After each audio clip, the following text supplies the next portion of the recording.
Hello hi नमस्कार जय Jagannath welcome back to my YouTube channel. So पूर्व वीडियो रे कौन कौन शॉपिंग कली ए वीडियो माध्यम आपन को देखौछि।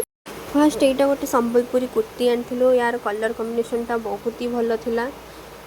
देन आउ गोटे मस्टर्ड येलो कलर रो ड्रेस सेट नेथिलु, एटा ता कुर्ती आउ एटा ता पैंट। सबुठु बेस्ट ता चुन्नीटा बहुत ही स्मूथ थिला। डेली वेयर पे ड्रेसटा बहुत ही कंफर्टेबल थिला। तापर मु मो पई गोटे ब्लू कलर रो ड्रेस कपड़ा आनिथिली, ता सहित गोटे रेड कलर रो ओढ़णीटा बहुत ही भल लाଗୁଥିଲା। मते तो बहुत ही भल लाଗୁଥିଲା। आपण मानकु केमति लाଗୁଥିଲା कमेंट माध्यम रे कहिबे। देन आउ गोटे ग्रीन कलर रो ड्रेस कपड़ा आनिथिली, जहार गाउन पीस ग्रीन कलर रहिछि आउ पैंट आउ ओनी मेरून कलर रो अछि। देन ये चप्पलटा मु मो निज पई आनिथिली, आउ ये चप्पलटा मो भौणी ता निज पई आनिथिला। तो यही सब थिला हमर शॉपिंग। आपन को केमति लागिला आपण कमेंट माध्यम रे जणाइबे। रहिली जय जगन्नाथ।